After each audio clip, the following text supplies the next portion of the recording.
Hello guys, ഇന്ന് നമ്മൾ explain ചെയ്യാൻ പോകുന്നത് മണി ഹേസ്റ്റ് സീരീസിലെ ആദ്യ സീസണിലെ രണ്ടാമത്തെ എപ്പിസോഡാണ്. ആദ്യ എപ്പിസോഡ് കാണാത്തവരാണ് നിങ്ങളെങ്കിൽ ആ വീഡിയോ കണ്ടിട്ട് ഈ വീഡിയോ കാണുവാൻ ശ്രമിക്കുക. ലിങ്ക് ഐ ബട്ടണിലും ഡിസ്ക്രിപ്ഷനിലും കൊടുത്തിട്ടുണ്ട്. കഴിഞ്ഞ എപ്പിസോഡിന്റെ അവസാനം റിയോയുടെ ശരീരത്തിൽ ബുള്ളറ്റ് കൊണ്ടിരുന്നു. എന്നാൽ ബുള്ളറ്റ് അവന്റെ ശരീരത്തിൽ അപകടമൊന്നും ഉണ്ടാക്കിയിരുന്നില്ല. അവന്റെ തലയുടെ സമീപം ബുള്ളറ്റ് ഉരസി പോയിരിക്കുന്നു. അതിന്റെ ഷോക്കിലാണ് റിയോ ബോധരഹിതനായി താഴേക്ക് വീണത്. ഉള്ളിലേക്ക് കൊണ്ടുവരുന്ന റിയോയെ ടോക്കിയോ കെട്ടിപ്പിടിച്ച് കരയുന്നു. ഈ സമയം മറ്റുള്ളവർക്ക് ടോക്കിയോയും റിയോയും പ്രേമിക്കുന്ന വിവരം മനസ്സിലാകുന്നു. ഹെയ്സ്റ്റിന് വേണ്ടി പ്രിപ്പയർ ചെയ്യുന്ന സമയം മുതൽക്കേ അവർ പ്രണയിക്കുവാൻ ആരംഭിച്ചിരുന്നു. അവർ ഇരുവരും പ്രൊഫസറിന്റെ ആദ്യ റൂൾ ബ്രേക്ക് ചെയ്തതിനാൽ ഡെൻവർ അവരോട് ദേഷ്യപ്പെടുന്നു. ഈ സമയം റിയോയ്ക്ക് അവർ മരുന്ന് വെച്ച് കെട്ടിക്കൊടുക്കുന്നു. അവിടേക്കെത്തിയ ബെർലിൻ അവരുടെ ഡിജിറ്റൽ കമ്മ്യൂണിക്കേഷൻ കട്ട് ചെയ്യുവാൻ ആവശ്യപ്പെടുന്നു. എല്ലാവരുടെയും കയ്യിൽ നിന്നും വാങ്ങിയ ഹെഡ്സെറ്റ് അയാൾ ഫിഷ് ടാങ്കിലേക്ക് ഇടുന്നു.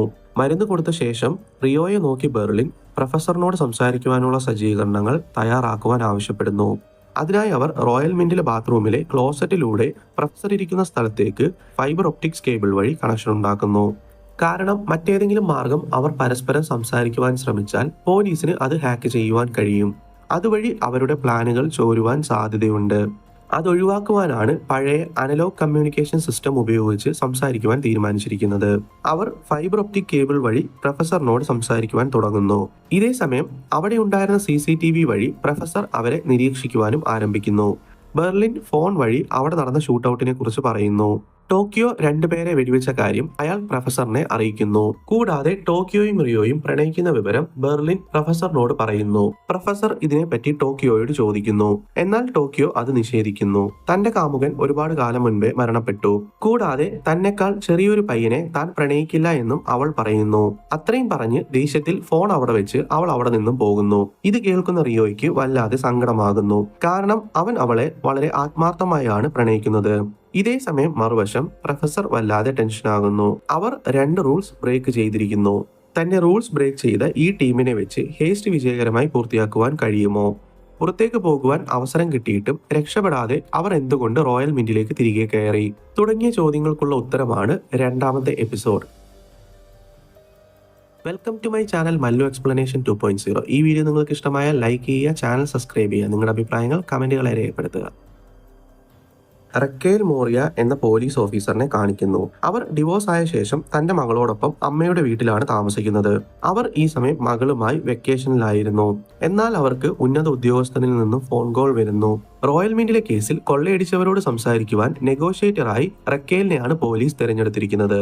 അതായത് റക്കേൽ നെഗോഷിയേറ്റർ ആയാൽ റോയൽ മിന്റിലെ റോബറി ടീം തങ്ങളുടെ ആവശ്യം നെഗോഷിയേറ്ററിന്റെ അടുത്തായിരിക്കും സംസാരിക്കുക. നെഗോഷിയേറ്റർ വഴി പ്രശ്നം പരിഹരിക്കാനാണ് പോലീസ് തീരുമാനിച്ചിരിക്കുന്നത്. ആ ദൗത്യത്തിനായി റക്കേൽ തയ്യാറാണെന്ന് തന്റെ മേലുദ്യോഗസ്ഥനോട് പറയുന്നു. റോയൽ മിന്റിന് സമീപം തന്നെ പോലീസ് ഒരു താൽക്കാലിക ക്യാമ്പ് റെഡിയാക്കിയിരിക്കുന്നു. റക്കേൽ അവിടേക്ക് എത്തുന്നു. റക്കേലിന്റെ അരികിലേക്ക് മറ്റൊരു ഉദ്യോഗസ്ഥനായ ഏഞ്ചൽ എത്തുന്നു. അയാൾ റക്കേലിന്റെ ഒരു സുഹൃത്തും കീഴുദ്യോഗസ്ഥനുമാണ്. അവർ പരസ്പരം അവിടെ നടന്ന കാര്യങ്ങൾ സംസാരിക്കുന്നു. റോയൽ മിന്റിനുള്ളിൽ 67 ഹോസ്റ്റേജസിനെ അവർ തടഞ്ഞു വെച്ചിരിക്കുന്ന കാര്യം ഏഞ്ചൽ റക്കേലിനെ അറിയിക്കുന്നു. അവർക്കായി തയ്യാറാക്കിയ ടെന്റിലേക്ക് എത്തിയ റക്കേൽ എല്ലാവരോടും ഫോൺ ഓഫ് ചെയ്യുവാൻ ആവശ്യപ്പെടുന്നു. കൂടാതെ റോയൽ മിന്റിന്റെ പരിസരത്ത് നിന്നും വരുന്നതും പോകുന്നതുമായ എല്ലാ കോളുകളും ട്രേസ് ചെയ്യുവാൻ ആവശ്യപ്പെടുന്നു. എത്രയും പെട്ടെന്ന് തന്നെ റോയൽ മിന്റിനുള്ളിലുള്ളവരോട് സംസാരിക്കുവാനുള്ള തയ്യാറെടുപ്പുകൾ നടത്തുവാൻ സബോർഡിനേറ്റിനോട് റക്കേൽ പറയുന്നു. ഈ സമയം അവിടേക്ക് കേണൽ പ്രിയറ്റ വരുന്നു. അദ്ദേഹം CNAയിലെ ഒരു മേലുദ്യോഗസ്ഥനാണ്. അവർ റോയൽ മിന്റിലേക്ക് കോൾ ചെയ്യുന്നു. പ്രൊഫസർ വോയിസ് ചേഞ്ച് സോഫ്റ്റ്വെയർ ഉപയോഗിച്ച് ശബ്ദം മാറ്റി റക്കേലിനോട് സംസാരിച്ചു തുടങ്ങുന്നു. റക്കേൽ പ്രൊഫസറിനോട് തങ്ങൾക്ക് എന്താണ് ആവശ്യമെന്ന് ചോദിക്കുന്നു. പ്രൊഫസർ ചിരിച്ചുകൊണ്ട് തങ്ങൾക്ക് സമയം വേണമെന്ന് ആവശ്യപ്പെടുന്നു. പ്രൊഫസറിന്റെ ഭാഗത്തു നിന്നും ഡിമാൻഡൊന്നും വരാത്ത സാഹചര്യത്തിൽ റക്കേൽ തങ്ങൾ ബന്ദിയാക്കിയിരിക്കുന്നതിൽ നിന്നും കുട്ടികളെ മോചിപ്പിക്കണമെന്ന് ആവശ്യപ്പെടുന്നു. അതിനെപ്പറ്റി ആലോചിച്ച ശേഷം മറുപടി നൽകാമെന്ന് പറഞ്ഞ് പ്രൊഫസർ കോൾ കട്ട് ചെയ്യുന്നു. കോൾ കട്ടായതും അവരെ അറ്റാക്ക് ചെയ്യാമെന്ന് പ്രിയറ്റ റക്കേലിനോട് ചോദിക്കുന്നു. എന്നാൽ അത് അംഗീകരിക്കാൻ റക്കേൽ തയ്യാറായിരുന്നില്ല. റക്കേലാണ് ഈ മിഷന്റെ ഹെഡ്. അതുകൊണ്ട് പ്രിയറ്റ ഇതിൽ ഇടപെടണ്ട എന്ന് പറയുന്നു. ഈ സമയം സിസ്റ്റത്തിൽ ഒരു ബീപ്പ് സൗണ്ട് കേൾക്കുന്നു. അവിടെ ഉള്ളിൽ നിന്നും ഒരു കോൾ പോകുന്നതായി അവർക്ക് മനസ്സിലാകുന്നു. പക്ഷേ അത് അവരുടെ തന്നെ കൂട്ടത്തിലൊരു ഉദ്യോഗസ്ഥൻ വീട്ടിലേക്ക് വിളിച്ച് സംസാരിച്ചതായിരുന്നു. ഈ സമയം റോയൽ മിന്റിനുള്ളിൽ ബെർലിൻ തങ്ങൾ തടഞ്ഞു വെച്ചിരുന്ന സാധാരണക്കാരോട് അവരുടെ വസ്ത്രങ്ങൾ മാറ്റി ബെർലിൻ കൊടുക്കുന്ന ഡ്രസ് ധരിക്കുവാൻ ആവശ്യപ്പെടുന്നു. ബെർലിൻ അവർക്ക് കൊടുത്തത് തങ്ങൾ ധരിച്ചിരിക്കുന്നത് പോലെ തന്നെയുള്ള ഒരു ചുവന്ന ജാക്കറ്റ് ആയിരുന്നു. അവർക്ക് ധരിക്കാൻ മാസ്കും കയ്യിൽ ഫേക്ക് ഗണ്ണും കൊടുക്കുന്നു. ഈ സമയം റഖേൽ തന്റെ ടെക്നിക്കൽ ടീമിനോട് റോയൽ മിന്റിനുള്ളിൽ നിന്നും വരുന്ന എല്ലാ റേഡിയോ ആക്റ്റീവ് സിഗ്നലുകളും ഹാക്ക് ചെയ്യുവാൻ ആവശ്യപ്പെടുന്നു. എന്നാൽ അതും അവർക്ക് ഉപകാരം ചെയ്യുന്നില്ല.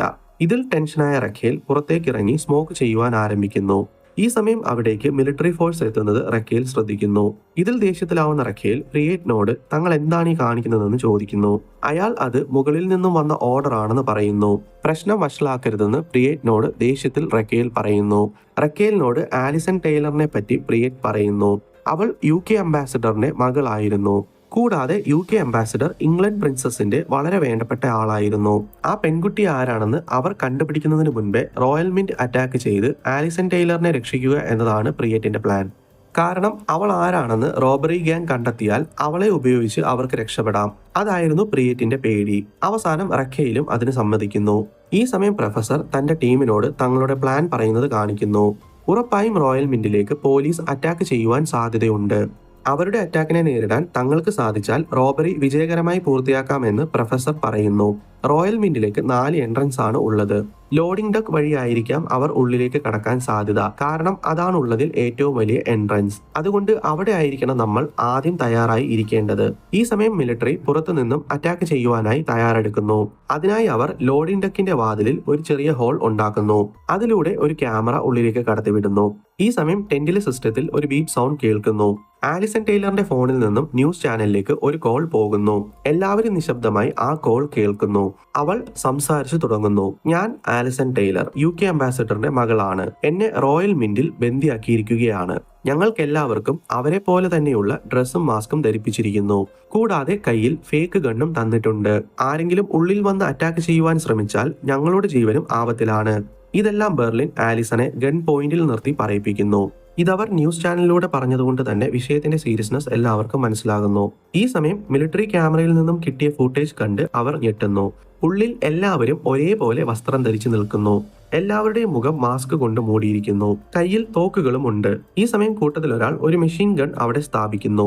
ഉള്ളിലേക്ക് പോയി അറ്റാക്ക് ചെയ്താൽ ആരൊക്കെ മരണപ്പെടുമെന്ന് ആർക്കും ഉറപ്പ് പറയുവാൻ കഴിയില്ല. അതുകൊണ്ട് മിലിറ്ററി ഓപ്പറേഷൻ അവർ ക്യാൻസൽ ചെയ്യുന്നു. തന്റെ പ്ലാൻ പോലെ തന്നെ എല്ലാം നടക്കുന്നത് കണ്ട് പ്രൊഫസർ പുഞ്ചിരിക്കുന്നു.